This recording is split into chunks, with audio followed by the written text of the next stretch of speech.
Well, sharks are old. They've lived in the oceans for 400 million years, proving themselves to be formidable survivors. But right now, their survival is threatened, and it's mostly because of soup.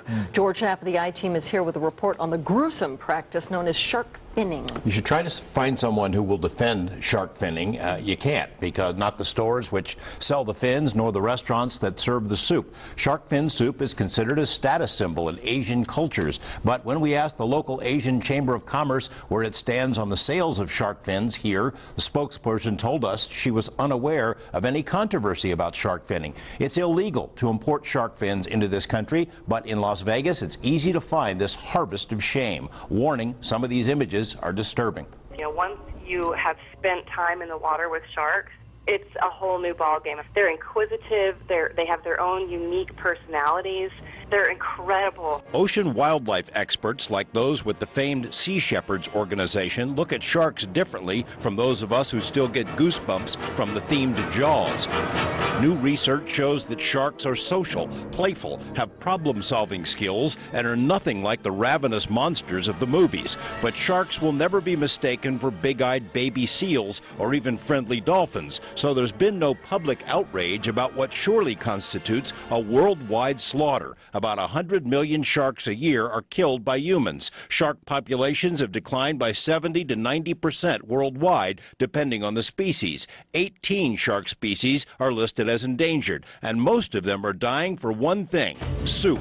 More specifically, soup made from shark fins. The shark fins themselves don't have any taste. They tend to take on the taste of whatever it is they're cooked with. I don't understand why people would do it, but it is it is very much ingrained in certain cultures that is a status symbol.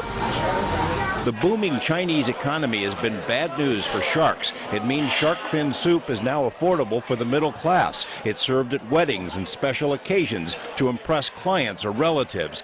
80% of the shark fin trade goes through Hong Kong. The fins are harvested all over the world, though. It's easy to go online and find suppliers in countries of Africa, Asia, and Europe. A lot of people don't have a lot of sympathy for sharks, but they have their place in ocean ecosystems. And what we're doing to them is just unconscionable, killing 100 million sharks worldwide. Humane Society President Wayne Pacelli says the techniques of the slaughter are the unkindest cut of all. Sharks are hauled onto boats, their fins cut off with knives or saws, and then the still living shark is dumped back in the ocean, unable to swim. They sink to the bottom and bleed to death. Would you feel different about it if they were using the whole shark? You know, I still would object, but it seems particularly wasteful and horrible and particularly gruesome and inhumane to capture a shark, cut off the fin, a small portion of the total weight, body weight of the animal, and throw the rest of the animal away. When we absolutely don't need to do this, it has no great nutritional value. It has nothing to do with kind of a staple of the diet for any culture in the world. It's just a wasteful, cruel exercise. Unfortunately, as shark populations decline, the price of shark fin goes up, prompting more fishermen to harvest fins for the not-so-black market. Under U.S. law, it's illegal to import shark fins by themselves. They have to be attached to the whole shark, but the law is widely ignored.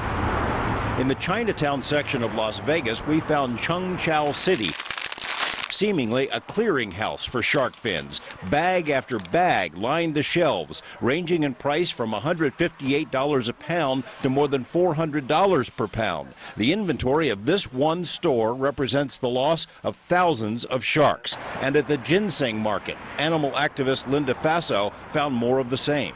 He turned around, pulled this off the shelf, laid it on the counter. I looked at it and I said, well, where did it come from? He said, Hong Kong.